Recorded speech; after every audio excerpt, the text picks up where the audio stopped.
CAL FIRE is a statewide California firefighting agency, and we support CAL FIRE in the San Diego region through a series of agreements and operational plans.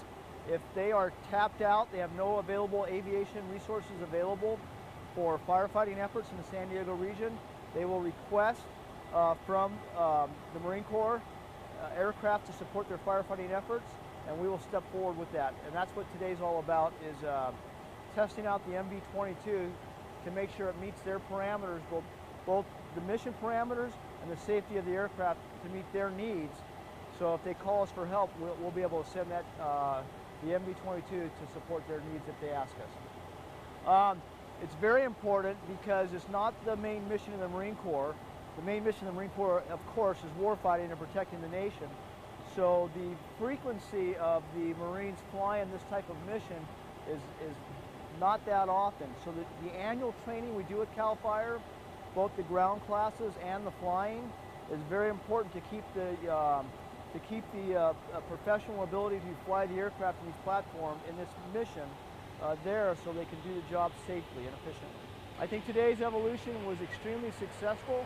It answered all the questions for CAL FIRE, and if the need arises where they request our assistance, I'm very confident the MV-22 will perform the mission with great credit to the Marine Corps.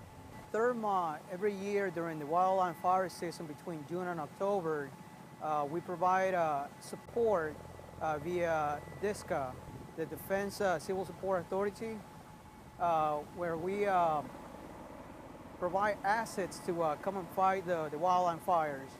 And we are currently doing with our helicopters and our tiltrotor assets that we have in Miramar and in Camp Pendleton. The main mission of today's training is that we provided a demonstration of the MV-22 to CAL FIRE to show them the employment of the MV-22 as a fighting platform to provide a fire bucket standby for in the event that they need us to come out and fight the fires. This is not the first time that we have used them in an exercise, and we did it last year in May in Camp Pendleton during our yearly Nikki West 1MEF combined exercise. But this is the first time we're doing them in 2016. Part of the missions that we do in Thermot, besides providing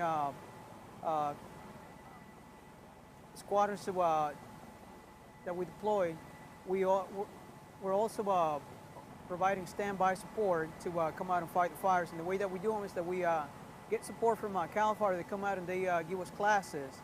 And then because of the fact that we do external operations for the MV-22s, the CH-53s, and the UH-1 Yankees, the Hueys, we just augment that training with classes from CAL FIRE, and that we do a yearly exercise where we actually come out and do a demonstration, and that's how we kick off the fighting for the wildland fire season.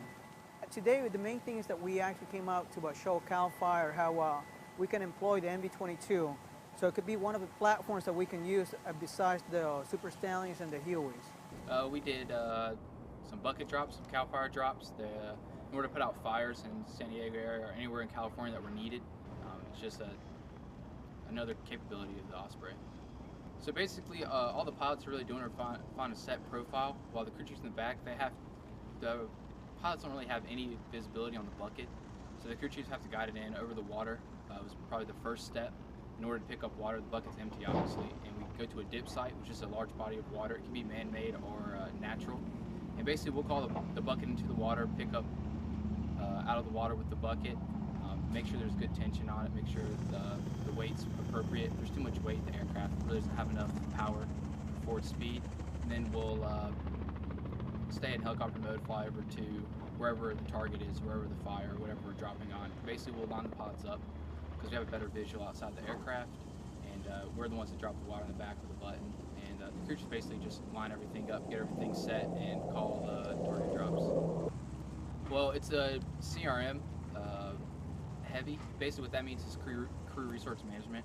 It's how the crew chiefs and the pods all talk to each other to communicate, because the pods are flying this aircraft and they can't see anything else that's going on outside of it. So what it does is it builds up a good foundation of of trust and communication throughout the aircraft.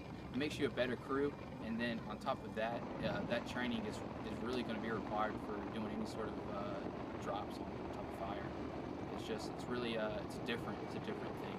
We do externals, which is kind of the same technique, picking up a load, but actually dropping that load off over a target, it's a little different. So training is definitely very important. Hopefully, we actually one of the training things you get that you want to do, but you hope you never do.